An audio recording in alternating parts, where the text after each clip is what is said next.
ဒါလေးကတော့ဒိုင်ဆန်ရှူပေါ့နော်3ပန်းမြောက်ရဲ့4ရက်မြောက်ခန်းကြီးတွေကိုရေးပြပေးမှာပါပြပြပေးတော့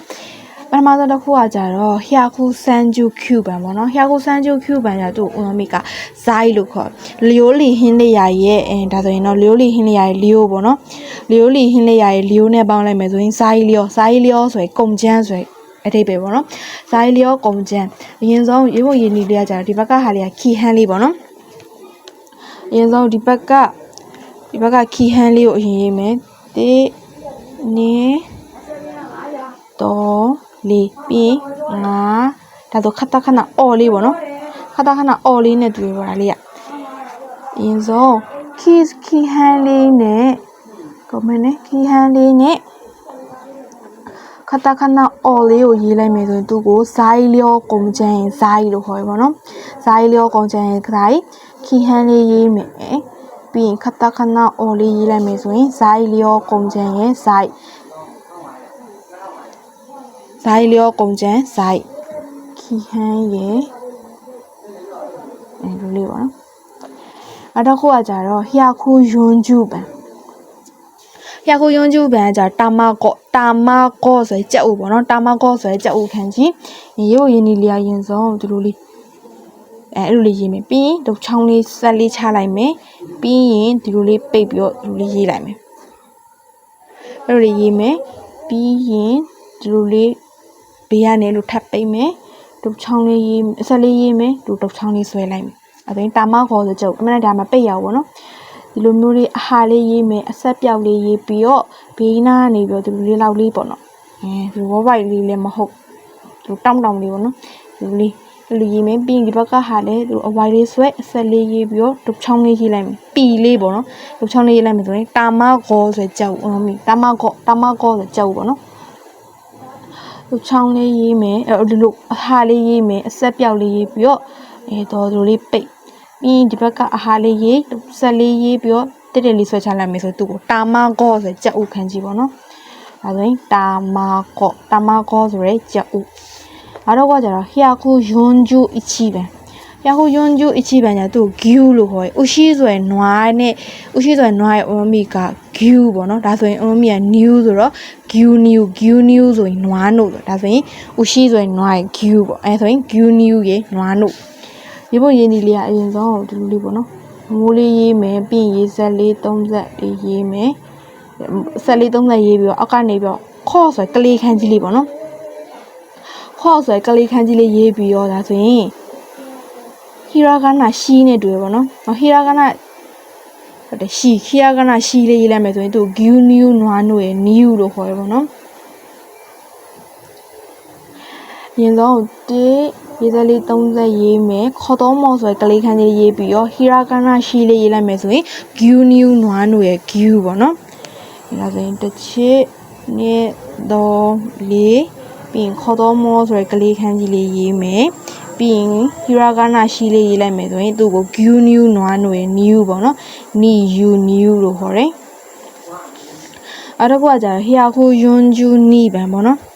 ဟျာခုယွန်းကျူနီပန်ကြသူ့ကိုခေါ်နာဆိုရယ်ဂျုံမှုတ်လို့ပြောချင်တာပေါ့နော်ခွန်းမီကခေါ်နာရှိရယ်ခေါ်ရှိရယ်ပေါ့နော်ဂျုံမှုတ်ဆိုတဲ့အတိတ်ပဲနောက်တော့ဟိုကကြရေးပုံရေးနေရကြဒီဘက်ကကြခေါ်မဲဆိုရယ်စံခန်းကြီးလေးပေါ့နော်ဒီဘက်ကခန်းကြီးလေးကခေါ်မဲဆိုရယ်စံခန်းကြီးလေးအဲ့ဒါကိုမှဒီဘက်ကဝါခါလို့ဝါခဲလို့ခွဲတယ်ကွဲတယ်ဆိုခန်းကြီးလေးနဲ့ပေါင်းလိုက်မယ်ဆိုရင်သူတို့နှစ်ခုစိတ်ပိုင်းပေါင်းမယ်ဆိုရင်ခေါ်နာဆိုခေါ်နာဆိုရယ်ဂျုံမှုတ်ပေါ့နော်ခေါ်နာဆိုရယ်ဂျုံမှုတ်ခွန်းမီကခေါ်နာရှိရယ်ခေါ်ရှိရယ်ပေါ့နော်ဒါဆိုရင်ခေါ်မဲဆိုစံခန်းကြီးလေးပေါ့နော်ခေါ်မဲဆိုစံခန်းကြီးလေးရဲ့ဝါခါလေးမဆိုနားလေဒီကွဲခွဲတဲ့စိတ်ပိုင်းနဲ့ပေါင်းမယ်ဆိုရင်ခေါ်နာဆိုရဲဂျုံမုံခန်းကြီးရှိရယ်ဒါတော့စပားကိုခွဲလိုက်တော့ဂျုံဖြစ်သွားပြီပေါ့ခေါ်နာဆိုရဲစံခန်းကြီးနဲ့ဒီဝါခါလို့ခွဲတဲ့ခန်းကြီးနဲ့ပေါင်းမယ်ဆိုရင်ခေါ်နာဆိုရဲဂျုံခွဲမှာခေါ်နာရှိရယ်ခေါ်ရှိရယ်ပေါ့နော်အဲဆိုရင်ဟျာခုယွန်းကျူစံပန်ကကြတော့ဒီရလေးပေါ့နော်ဖူကူလောဆိုရယ်အဝေးစားခန်းကြီးပေါ့နော်ဖူကူလောအဝေးစားခန်းကြီးအရင်ဆုံးဒီဘက်ကဟာလေးကနင်းမန်းလေးပေါ့နော်ဒါဆိုရင်နင်းမန်းလေးရှိရယ်ဒါဆိုရင်1 2 3တီလေးပေါ့နော်ဒါဆိုရင်တီကိုမှစောင်းလေးရေးပြီးလိုလေးရေးလိုက်ပြီးရင်တို့တစ်ချစ်နဲ့ 3 4 5 6ခွန်ဒီအောက်ကခန်းကြီးအစိပ်ပိုင်းလေးနဲ့တူရပေါ့နော်ဟုတ်ဒီမယ်စိတ်ဟင်ကုန်မြစီရဲ့အောက်ကပေါ့နော်ခန်းကြီးအစိပ်အပိုင်းလေးနဲ့တူရဒီအောက်ကဟာလေးကပေါ့နော်အဲဆိုရင်သူ့ကိုဖူခူလောဆိုရအဝေးစားခန်းကြီးလို့ခေါ်ရပေါ့နော်အရင်ဆုံးဒါဆိုရင်နင်းမန်းလေးကတိတိလေးပေါ့နော်နင်းမန်းလေးရေးမယ်ပြီးရင်ဒါလေးကဆောင်းလေးပေါ့နော်ဆောင်းလေးရေးပြီးတော့အောက်ကနေပြီးတော့1 2 3 4လူလေးရေးမယ်ဆိုရင်ဖူခူလောဆိုရအဝေးစားခန်းကြီးပေါ့နော်နင်းမန်းတိတိလေးရေးမယ်ပြီးရင်1 2 3 4 5 6 9 10အဲဒါဆိုရင်ဖူခူလောဆိုရအဝေးစားခန်းကြီးပေါ့နော်ဖူခူလောဆိုရအဝေးစားခန်းကြီးအဲ့တော့ခုကကြတော့ဟျာခုယွန်းကျူယွန်းပန်ပေါ့နော်ဟျာခုယွန်းကျူယွန်းပန်ကြသူ့ကိုမာဇဲလူဆိုရရောနောစီဆိုရခန်းကြီးအွန်မီယာသူ့ကိုခွန်လို့ခေါ်ရပေါ့နော်မာဇဲလူဆိုရရောဆက်စီဆိုရခန်းကြီးအွန်မီယာခွန်ဒီဟာကြတော့ရေစက်လေး30ပေါ့နော်ရေစက်လေး30အရင်ရေးမယ်ဟီဆိုရနေခန်းကြီးလေးရေးပြီးတော့အောက်ကနေပြီးတော့ဟီပေါ့နော်ခတခဏဟီလေးနှလုံးရေးလိုက်မယ်ဆိုရင်သူ့ကိုမာဇဲလူရောဆက်စီဆိုရခန်းကြီးအွန်မီယာခွန်လို့ခေါ်ရေစက်လေး30ရေးမယ်ဟီဆိုရနေခန်းကြီးလေးနဲ့ခတခဏဟီလေးနဲ့ရေးလိုက်မယ်ဆိုရင်မာဇဲလူရောဆက်တီဆိုရခန်းကြီးအွန်မီကသူ့ကိုခွန်လို့ခေါ်ရပေါ့နော်ခေါ်အောင်ခွန်ပေါ့နော်မာဇဲလူရောဆက်တီအွန်မီကခွန်ခေါ်အောင်ခွန်လို့ခေါ်ဒီခန်းကြီးအစိပ်ပိုင်းပါတဲ့ဟာအခုဆိုရင်3ခုရှိပြီပေါ့နော်ရေစက်လေး30ရှိတယ်ဟီဆိုရနေခန်းကြီးလေးနဲ့စာလားဆိုရပကယ်များခန်းကြီးလေးပါမယ်ဆိုရင်သူ့ကိုအတတခိုင်နွေးတော့ဆိုရခန်းကြီးရဲ့အွန်မီကအွန်လို့ခေါ်တယ်ပြီးရင်ရေစက်လေး30ရေးမယ်ဟီဆိုရနေခန်းကြီးလေးကိုမှ1 2 3 4 5အဲဆို OU ဆိုရရေနွေးခန်းကြီးရဲ့ U ပေါ့နော်ပြီးနောက်တစ်ခုကကျတော့ရေစက်လေး30ရဲ့ဟီဆိုရနေခန်းကြီးလေးကိုမှအောက်ကနေခတခဏဟီလေးရေးလိုက်မယ်ဆိုရင်သူ့ကိုမာဇဲလူရောဆက်တီဆိုရခန်းကြီးရဲ့အွန်မီကခွန်ပေါ့နော်ဒါဆိုရင်လည်းအောက်ပိုင်းလေးတွေပဲကွဲသွားတဲ့ဟာလေးပေါ့အဲဆိုရင်နောက်တစ်ခုကကျတော့ဟျာခုယွန်းကျူကောပန်ပေါ့နော်ဟျာခုယွန်းကျူကောပန်ကြတာဆိုယခိမဆိုကင်နေပေါ့နော်အသားတွေပါကင်နာလို့အဲ့လိုကင်တဲ့ဟာကိုပြောချင်တာပေါ့နော်ယခုယခဲလို့ကင်ဒီပေါ့နော်တိုလီယခိဆိုရင်ကြက်ကင်ပေါ့အဲ့လိုမျိုး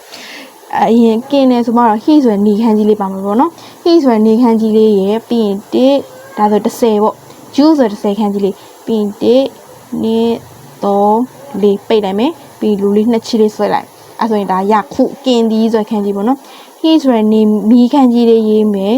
10ခန်းကြီးလေးရေးပြီးတော့လူလေးပိတ်ပြီးတော့1 2 3 4 5အဲဒါဆိုရင်ယခိမဆုကင်ဒီဆိုရင်ယခုပေါ့နော်ရင်ဆုံးနေမီခန်းကြီးလေးအရင်ရေးမယ်ပြီးရင်10ကျူးဆို10လေးရေးပြီးတော့1ချစ်2ချစ်3 4 5အဲဆိုရင်ယခုကင်ဒီပေါ့နော်ယခိမဆုကင်ဒီယခုယခဲလူကင်ချင်းခင်ရမိလောင်ကျွမ်းသွားရဲဆိုတဲ့အဲ့တော့ကကြာဟျာခုယွန်းကျူလောက်ခုပန်ပေါ့နော်ဟျာခုယွန်းကျူလောက်ခုပန်ကကြတော့ဒါဆိုရင်အလာဝါလဲလူအလာဝါစုဆိုတာဖော်ပြရဲဆိုတဲ့အဓိပ္ပာယ်ပေါ့နော်သူ့ရဲ့ခွန်မြအလာဝါစုရှိရဲအလာဝါလဲလူဆိုတာလည်းရှိရဲပေါ့နော်အိုမောတဲဆိုတာကမျက်နှာပြင်ပြောချင်တာအိုမောတဲဆိုတာမျက်နှာပြင်အိုယောမြသူ့ကိုဟျောလို့ခေါ်တယ်ဟျောပေါ့နော်ရင်းတော့ရုပ်ဖို့ရင်းနေလေးကကြတော့ဒါဆိုမြေကြီးခန်းကြီးလေးပေါ့နော်ဆူချီဆိုရယ်မြေကြီးခန်းကြီးလေးရေးမယ်အဲ့ဒါမှလည်းတုတ်ချောင်းပူလေးပေါ့နော်ဆူချီဆိုရယ်မြေကြီးခန်းကြီးလို့မှရှေ့လေးတုတ်ချောင်းပူရေးလိုက်ပေါ့အဲ့လိုမျိုးလေးပေါ့ပြီးကြရင်လူလေးရေးမယ်ဆိုရင်အလာဝါလဲလို့ပေါ့လားတစ်ချစ်လူလေးပေါ့2 3 4ဒါကြတော့မြေကြီးခန်းကြီးလေးတော့မတူဘူးပေါ့နော်1 2 3 4ပြီးရင်လူလေးရေးမယ်ဆိုရင်အလာဝါစုပေါ်ပေါက်လာသည်ခွန်ရောမြအိုမောတဲဆိုမျက်နှာပြင်နဲ့ရှိရဲအုံရောမြဟျောပေါ့နော်အဲ့ဒါတစ်ချစ်2 3 4 5 6 9 10ဒီလိုလေးပေါ့အဲ့ဆိုရင်ခွန်မီကသူ့ကိုအလာဝါစုလို့ခေါ်ရပါတော့အလာဝါစုနောက်ကကျတော့အိုမောတဲဆိုမျက်နှာပြင်ပေါ့အိုမောတဲဆိုမျက်နှာပြင်အုံရောမြသူဟျောလို့ခေါ်တယ်ဟျောကန်ဆိုဖော်ပြချက်ဟျောပေါ့နော်အဲ့ဒါပြီးနောက်ကဟျာခိုယွန်းကျူနာနာပန်ပေါ့နော်ဟျာခိုယွန်းကျူနာနာပန်ကကျတော့ဒါဆိုဦးလာဆိုရယ်ကြောဘက်ပေါ့နော်ဦးလာဆိုရယ်နောက်ကြောဘက်ဆိုရယ်ခန်းကြီးပေါ့ဦးလာဆိုရယ်အနောက်ဘက်အရင်ဆုံးရုပ်ပုတ်ရင်းလေးကဒီတုတ်ချောင်းလေးပေါ့အမိုးတုတ်ချောင်းတေးလေးရေးမယ်ပြီးရင်